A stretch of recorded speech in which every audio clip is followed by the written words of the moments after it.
Bonjour à toutes et à tous, bienvenue à Libre Ensemble, votre rendez-vous de la laïcité au sein du magazine Enquête de Sens. C'était il y a un an, les attentats à la rédaction de Charlie Hebdo ont secoué l'Europe et ont touché en plein cœur les défenseurs de la liberté d'expression et du droit au blasphème. Un an plus tard, alors que certains se disent toujours Charlie et d'autres ne s'y reconnaissent plus, où en est l'état de la liberté d'expression ? Comment expliquer qu'en 2015, la liberté d'expression soit encore au centre des débats ? Quelles sont les atteintes à cette liberté fondamentale ? Et qu'en est-il du délit de blasphème qui existe toujours dans certaines régions du monde ? Pour faire le point sur cette thématique, nous recevons aujourd'hui deux invités. Bonsoir à tous les deux. Alors tout d'abord, Nadia Geerts, vous êtes enseignante, maître de philosophie, maître assistante en philosophie et en morale à la Haute École de Bruxelles. Vous êtes auteur également et vous avez coécrit avec Sam Touzani ce livre, je pense donc jeudi, La liberté d'expression à l'usage des jeunes. Militante laïque également, voilà. Bonjour. Alors à vos côtés, Jean-Jacques Jespers, vous avez aussi toute une série de casquettes, je veux dire, puisque vous êtes ancien journaliste, professeur de déontologie journalistique à l'ULB, membre également du conseil de déontologie journalistique. Et alors, évidemment, c'était l'émission idéale aujourd'hui pour accueillir un nouveau venu. Ce nouveau venu, c'est notre caricaturiste, donc Philippe de Cressac, et vous allez illustrer de votre coup de crayon les thématiques que nous allons aborder aujourd'hui dans notre émission. Alors, je le disais en introduction, la liberté d'expression est encore au centre des débats aujourd'hui, en 2015. Comment, selon vous, peut-on expliquer ce fait, Nadia Geerts ? Alors c'est une question très très vaste et j'ai envie d'y répondre peut-être par une anecdote qui me paraît quand même relativement emblématique de ce qui se passe. Si on reprend l'historique de ce qu'on a appelé l'affaire des caricatures et si on revient aux caricatures danoises qui ont été donc publiées initialement au Danemark et qui ont ensuite été commencé le prétexte à des effusions de sang, puisque partout dans le monde il y a eu des morts, des menaces, des brûlages de drapeaux, des menaces sur des ambassades, etc. etc. Ce qui me semble frappant, c'est qu'au départ on a à une publication relativement confidentielle dans un journal danois qui se retrouve finalement par, j'ai envie de dire quasiment les voix du Saint-Esprit, sans mauvais jeu de mots, un petit peu partout sur la planète. Et ça, c'est interpellant parce que finalement, ces caricatures sont publiées dans un pays qui est quelque part habitué à la liberté d'expression, qui est habitué à ce qu'il y ait des propos dérangeants, choquants qui soient diffusés. Et puis, ces dessins sont instrumentalisés parce qu'il y a réellement une orchestration de la réaction par le fait que ces dessins sont envoyés par évidemment Internet, avec des intentions plus ou moins avouables, dans le but très clair, en fait, de dire aux populations d'Iran, du Yémen, d'Arabie Saoudite, etc., regardez comment on se moque de votre religion, il faut absolument réagir. Donc il y a une instrumentalisation de dessins, de caricatures, pour, j'ai envie de dire, créer, susciter des révoltes. Et donc ça, c'est quelque chose de tout à fait neuf et de très interpellant, c'est que finalement, les principes et les valeurs telles que la liberté d'expression voyagent en fait moins vite, beaucoup moins vite malheureusement, que les contenus, que les dessins, que les publications. Et là, il y a, j'ai envie de dire, un décalage, un gap absolument épouvantable et très préoccupant. Donc ça veut dire qu'il y aurait aussi une décontextualisation finalement des écrits ou des dessins de base.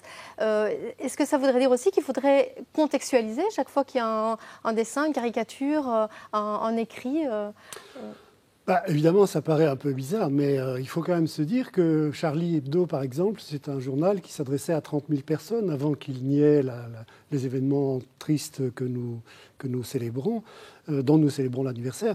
Et donc, ces 30 000 personnes, elles partageaient avec les auteurs, avec les dessinateurs, un certain nombre de codes de lecture. Elles avaient le même humour, le même style de compréhension et d'interprétation du message qu'elles recevaient. Et évidemment, quand on trouve ce même type de message sur Internet à l'attention de millions et de millions de personnes qui ne connaissent pas ces codes, qui ne les partagent pas, ça pose un nouveau problème. En principe, il faudrait effectivement pouvoir faire partager ces codes par tout le monde, mais ce n'est pas facile, ça pose énormément de problèmes de transmission de valeurs, de transmission de langage, tout simplement. Et donc, ça explique qu'effectivement, il y ait des conceptions très différentes de la manière dont on doit recevoir, notamment, un message satirique. La satire, ça a une nature tout à fait spécifique. L'ironie, la satire, c'est pas facile à comprendre. Ça demande une certaine éducation, ça demande un milieu particulier et ça peut expliquer qu'il y ait des malentendus. Oui, il y a un certain lien aussi entre le lecteur et le journal en question, où il y a une ligne éditoriale qui est connue, plus ou moins en tout cas par le lecteur qui achète telle ou telle publication. Alors on parlait de Charlie, je pense que c'est l'occasion de revenir justement sur ce slogan, ce fameux « Je suis Charlie » qu'on a entendu et que tout le monde enfin tout le monde, en tout cas qu'une partie de la population a mis en avant il y a un an. Alors je vous propose d'écouter un extrait d'interview de Saïd Bouamama. Il est sociologue français. On l'avait rencontré il y a quelques semaines au Festival des Libertés. Je vous propose d'écouter ce qu'il disait à propos de ce slogan « Je suis Charlie » et de réagir par la suite. Comment imposer à toute une société une opinion unique et considérer que ceux qui n'y s'y retrouvaient pas étaient inévitablement des gens dangereux ou des gens problématiques ou des gens irrationnels, etc. C'est quelque chose qui fait, en réalité, avec un peu de recul, vraiment froid dans le dos. Tous les enfants en France, par exemple, puisque je viens de France, ils étaient des milliers à ne pas s'estimer Charlie, n'ont pas eu l'occasion de dire pourquoi. Il ne s'agissait pas de boire ce qu'ils allaient dire et d'accepter tout ce qu'ils allaient dire, mais au moins de confronter, à moins de dire qu'ils sont complètement fous, il y a des raisons qui les amènent à ne pas se dire Charlie. Et c'est dans le partage d'idées avec eux qu'on pouvait approfondir la question, et non pas dans l'interdit. Malheureusement, on a de nombreux débats dans lesquels, a priori, un certain nombre d'idées sont interdites, et avec l'illusion qu'en interdisant la parole, on allait interdire les idées dangereuses. Mais les idées dangereuses fleurissent là où il n'y a pas de débat et non l'inverse. Alors, Nadia Gers, par rapport à ce qu'on vient d'entendre, est-ce qu'il y a un risque parfois que la liberté d'expression soit presque montée au terme, comme un dogme finalement, qu'il y a un certain dogme de la liberté d'expression où il faut se dire Charlie, sinon on est mal vu? Mais non, évidemment, ne comptez pas sur moi pour réactiver le dogme ici, ça n'est certainement pas mon propos. Évidemment qu'il faut pouvoir tout discuter, tout reconstruire, tout réfléchir et se réapproprier certains principes après les avoir mis en question, se les réapproprier ou pas d'ailleurs, mais en l'occurrence, s'agissant de la liberté d'expression, c'est vrai que je mentirais en disant que j'estime que finalement, qu'on soit ou non d'accord avec la liberté d'expression, peu me chaud pourvu qu'on y ait réfléchi. Non, évidemment, je pense que c'est un principe fondamental en démocratie. Donc je suis d'accord avec le fait qu'effectivement, interdire est toujours une très mauvaise chose, qu'il vaut toujours mieux débattre, être à l'écoute, discuter pour confronter les opinions et essayer du coup de mieux étayer peut-être sa propre opinion et éventuellement de remettre son opinion en cause. Par contre, ce qui me frappe, moi, dans ce qui a suivi immédiatement l'affaire Charlie Hebdo, c'est le fait qu'on s'est retrouvé devant des enseignants, des parents, des adultes même dans la sphère des intervenants publics en général, qui ne se disaient pas Charlie parce qu'ils comprenaient à la fois Charlie et à la fois les terroristes. Et donc on se trouvait dans une espèce de discours qui me semblait finalement très confus, qui mettait sur le même pied deux erreurs, deux délits, deux fautes de goût. D'un côté, bah oui, on tue pas, c'est pas bien, mais de l'autre, quand même, on a un peu provoqué, il faudrait s'en rendre compte et peut-être éviter de faire ça à l'avenir. Et donc là, je pense que c'est quand même important de travailler, en particulier avec les jeunes, puisque c'était ça l'objet du livre que j'ai coécrit avec Sam Touzani, de travailler, je dirais, la mise en perspective et le fait de ne pas mettre sur le même pied ce qui peut être jugé comme une faute de goût. Bon, moi, je peux tout à fait entendre le fait que, bah oui, dessiner le prophète, c'est peut-être pas la meilleure chose à faire. Enfin, je suis pas d'accord, mais enfin, je peux entendre ça. Mais mettre ça sur le même pied que des gens qui prennent des kalachnikovs pour régler leurs conflits ou leurs problèmes eux-mêmes sans passer par la voie de la justice et en privilégiant la voie d'une violence crasse, là, ça me pose vraiment un problème. Alors, oui, Jean-Jacques, peut-être juste une réaction par rapport aussi à ce... Oui, de toute façon, je trouve que ce slogan « Je suis Charlie », c'est complètement ambigu, ça ne veut rien dire. Est-ce que ça veut dire « Je condamne l'attentat contre Charlie » ? Est-ce que ça veut dire « J'approuve tout ce que Charlie publiait » ? Est-ce que ça veut dire « Je suis un lecteur de Charlie » ? Est-ce que ça veut dire « Je suis un admirateur de Charlie » ? Je ne sais pas, ça ne veut rien dire. C'est une invention d'un publicitaire qui a été comme ça mise en ligne quelques heures après l'attentat. Et en fait, c'est extrêmement ambigu. Et ça a causé un tas de malentendus. Ça a causé notamment un tas de condamnations qui étaient totalement injustifiables. L'apologie du terrorisme, l'idée qu'on puisse instaurer comme délit l'apologie du terrorisme, c'est épouvantable du point de vue de la liberté d'expression. On doit pouvoir faire éventuellement l'apologie du terrorisme. Ça fait partie de la liberté d'expression du moment qu'on respecte la loi. C'est-à-dire qu'on ne fait aucune incitation à la haine, à la violence et à la discrimination. Du moment qu'on ne diffame pas, qu'on ne porte pas atteinte à la réputation des gens, on doit pouvoir tout dire.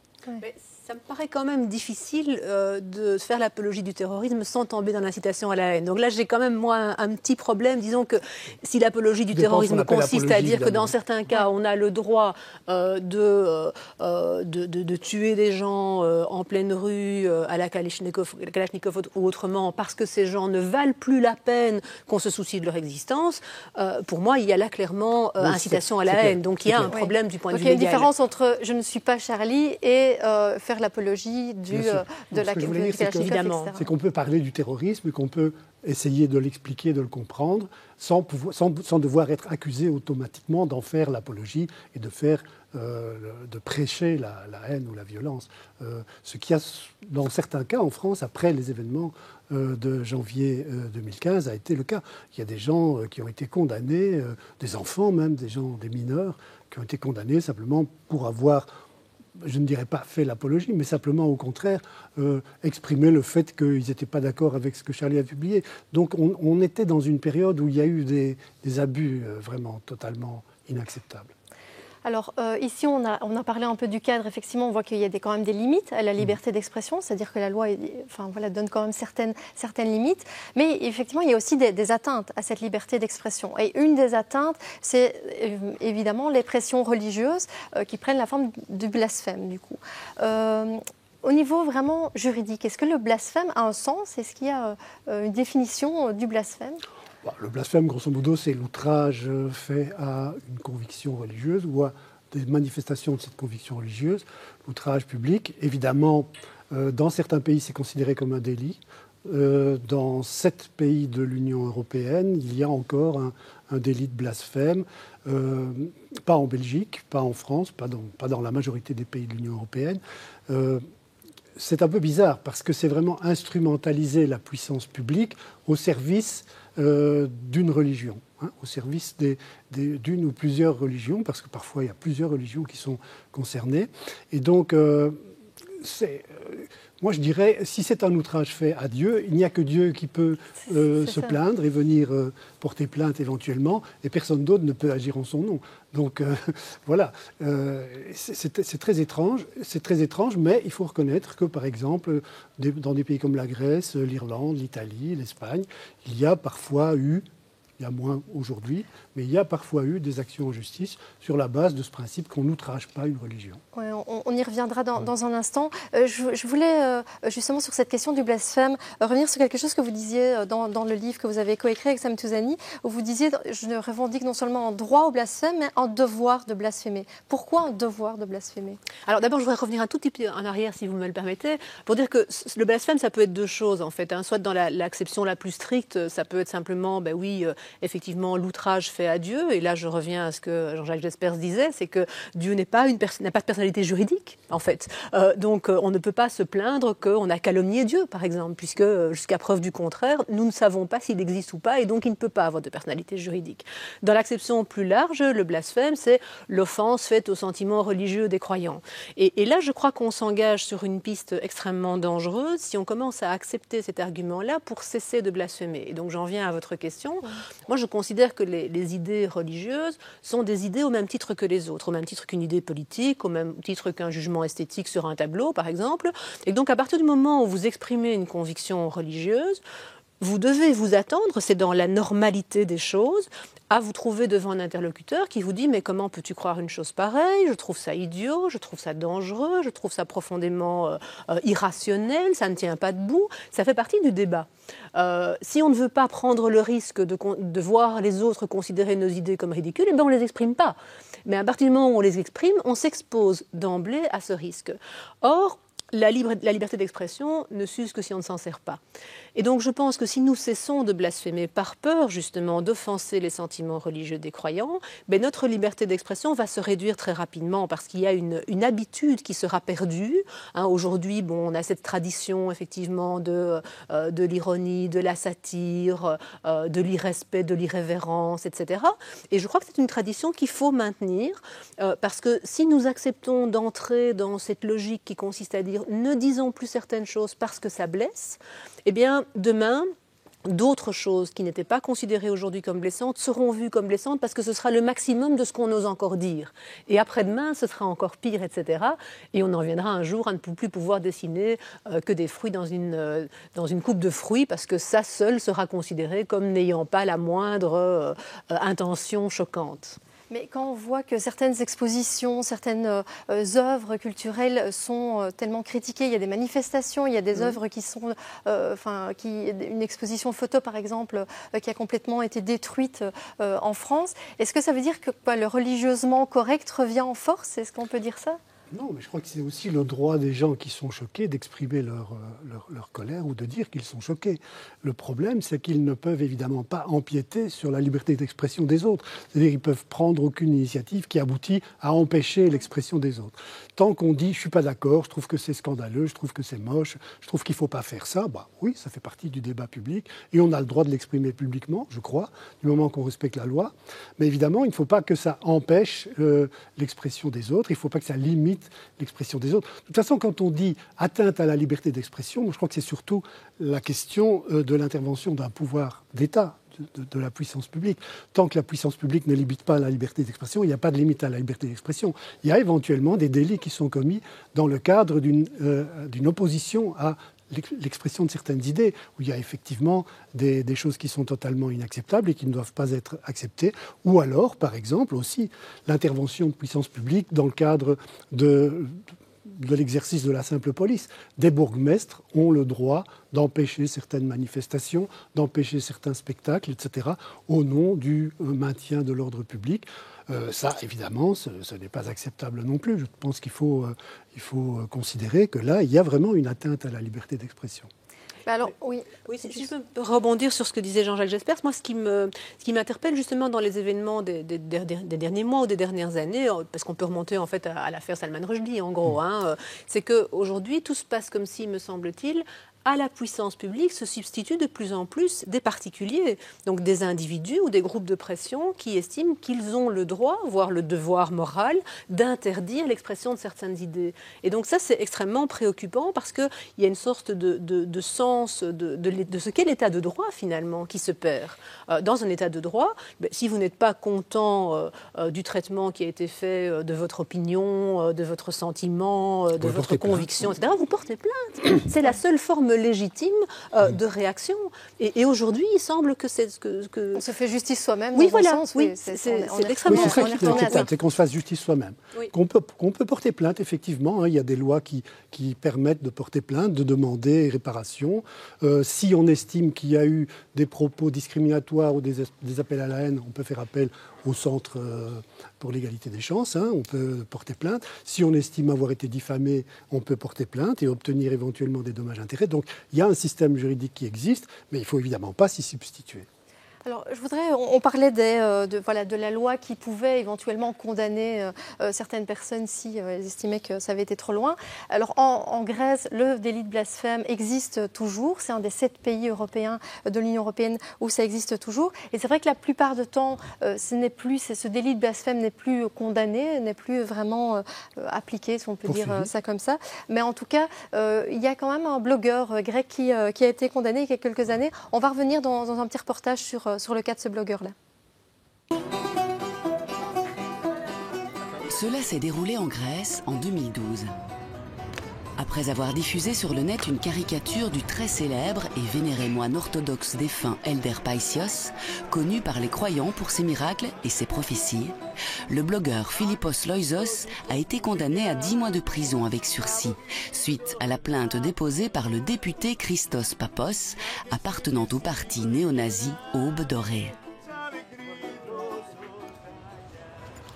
Une peine extrêmement lourde pour avoir diffusé une caricature sur laquelle le visage du moine est remplacé par le fameux plat grec fait de pâtes et de béchamel, le pastitsio.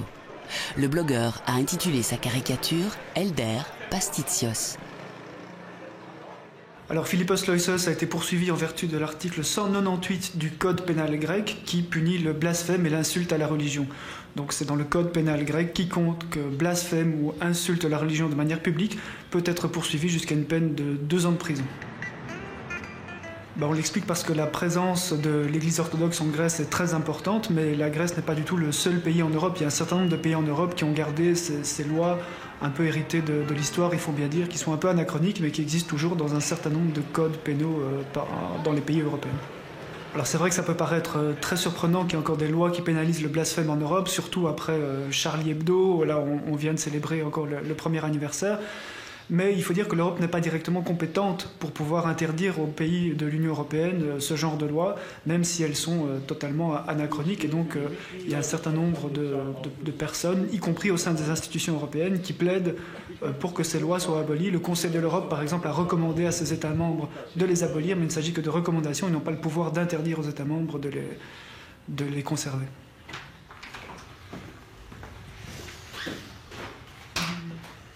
Alors effectivement, la Fédération humaniste européenne mène une campagne pour l'abolition des lois qui pénalisent le blasphème en Europe. Le message est assez simple, ces lois sont complètement contraires à la liberté d'expression. Il y a un certain nombre de limites à la liberté d'expression, donc ça, tout le monde doit les respecter, mais il est tout à fait possible de critiquer Dieu, la religion en général. Les religions n'ont pas de droit. Les seules limites, ce sont les droits à la diffamation, notamment le respect à la vie privée et d'autres limites légales. Mais blasphémer est un droit à la liberté d'expression et donc n'importe qui peut critiquer Dieu ou la religion tout en respectant bien sûr les gens qui eux-mêmes sont croyants. Oui, je pense que la tuerie de Charlie Hebdo a quand même réveillé pas mal de conscience en Europe et depuis, quelques pays y réfléchissent. Le Danemark, depuis, a aboli sa loi sur le blasphème. Avant ça, les Hollandais l'avaient aboli aussi. Donc il y a un certain nombre de pays qui se rendent compte du caractère complètement dépassé de ces lois, et même en France, puisque bizarrement en France, il y a encore une vieille loi d'Alsace-Moselle qui pénalise le blasphème.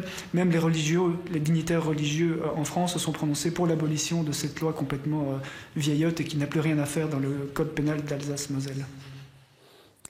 Alors effectivement, on voit qu'en France, le délit de blasphème existe encore de façon assez bizarre. Juste peut-être une précision là-dessus, comment ça se fait que ça existe toujours en Alsace? Oui, donc c'est une bizarrerie parce qu'en fait, en Alsace et dans le département de la Moselle, l'ancien code pénal allemand de 1871 est resté en principe en vigueur après 1918, donc après le passage de cette région à la France, à la demande des autorités locales, parce que ce sont des régions profondément catholiques, profondément religieuses. Mais en fait, cet article du code pénal allemand n'a jamais été appliqué. Pourquoi ? Parce qu'il est rédigé en allemand et qu'il n'a jamais été traduit en français. Et donc, les juristes français considèrent qu'un texte qui n'est pas traduit en français n'a pas de vigueur, de valeur légale.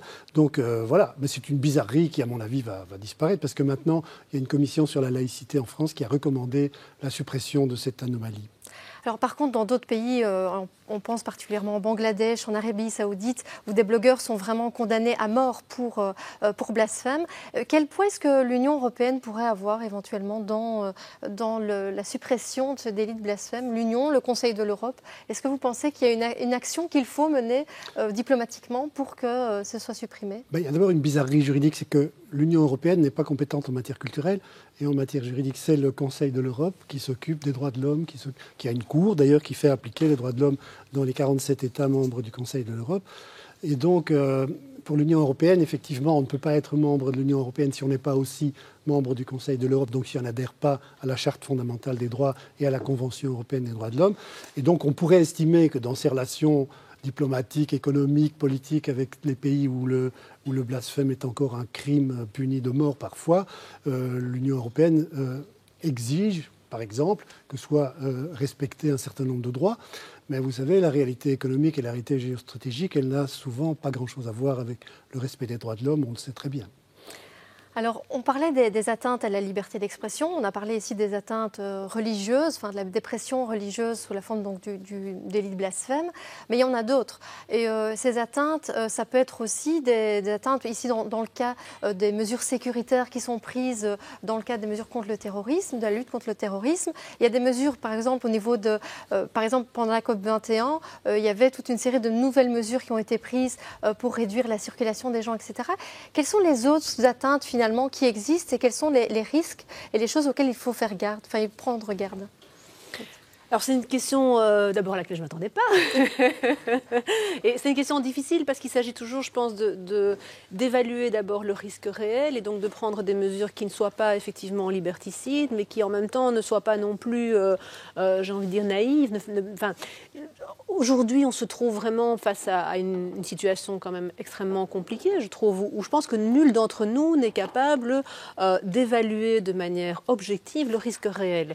Et donc, effectivement, lorsqu'on recourt à des mesures drastiques de limitation de certaines libertés fondamentales au nom de la lutte contre le terrorisme, je comprends très bien qu'on puisse se dire, oui, mais enfin, est-ce que ça n'est pas un petit peu excessif?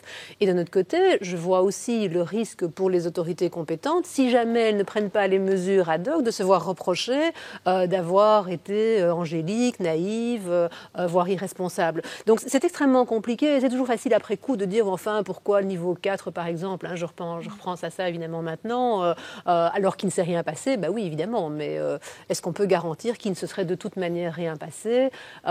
C'est toujours facile d'arriver comme les carabiniers d'Offenbach et de dire après coup que tout ça, ça n'avait aucun sens.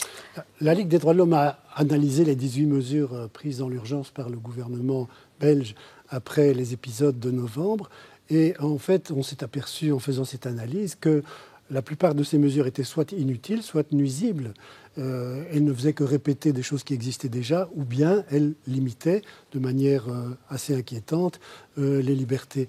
Je crois que quand on veut lutter contre le terrorisme, tout le prouve, c'est surtout les mesures policières, les mesures de renseignement, d'information qui sont les plus efficaces, c'est-à-dire le renforcement finalement d'actions qui existent. Et ce n'est pas des espèces de grandes pêches avec des énormes filets qui vont aller chercher des renseignements sur la totalité de la population qui servent réellement à quelque chose. Ce n'est pas en impliquant et en limitant la liberté de la totalité de la population qu'on parvient à de bons résultats dans la lutte contre le terrorisme. Alors peut-être juste une dernière question, Nadia Geerts. Au niveau de la liberté d'expression, pour vous, il faut vraiment l'inculquer aux jeunes. Il y a vraiment un devoir d'enseignement de cette liberté d'expression, que les jeunes comprennent l'importance de cette liberté. Ah oui, moi je trouve que c'est fondamental. D'ailleurs, je ne comprends pas comment on a mis tant de temps en Belgique à mettre enfin sur la table cette question fondamentale du cours de citoyenneté en lieu et place de ces archaïsmes que constituent pour moi les cours de religion au sein de l'enseignement officiel. Enfin, et on pourrait parler d'ailleurs des réseaux d'enseignement confessionnels subventionnés aussi. Mais effectivement, je veux dire, comment peut-on croire qu'on va former des citoyens libres et responsables comme le prévoit le décret mission si on ne consacre pas du temps, de l'énergie, des forces, des compétences au sein de l'enseignement, au sein de l'école, dès le plus jeune âge, pour former des citoyens. Je veux dire, on ne devient pas citoyen par miracle, hein, ça n'est pas, je veux dire, par l'opération du Saint-Esprit que tout d'un coup on comprend ce que c'est que la démocratie, les droits de l'homme, l'état de droit, la liberté d'expression, le droit au blasphème. Ça doit s'inculquer, et ça doit s'inculquer à tous. Et le problème aujourd'hui, c'est que la manière dont fonctionne l'école officielle avec ces 6 cours dits philosophiques proposés à tous les enfants, c'est qu'on ne s'adresse le plus souvent malheureusement qu'aux convaincus. Chacun tourne un petit peu en vase clos dans sa bulle entre gens qui partagent les mêmes convictions, ou en tout cas dont les parents partagent la même conviction. Et on n'a pas donc ce réel échange, cette réelle confrontation d'idées avec des gens qui ne pensent pas comme nous. Merci en tout cas à tous les deux et effectivement on reparlera de ces cours de philosophie, de citoyenneté, du contenu de ce cours dans certaines de nos prochaines émissions. Merci à tous les deux de nous avoir éclairés donc, sur ce sujet. Merci à Philippe de Cressac qui a illustré la thématique d'aujourd'hui avec ses dessins. Merci à vous de nous avoir suivis et à très bientôt pour un nouveau numéro de Libre Ensemble, votre rendez-vous de la laïcité.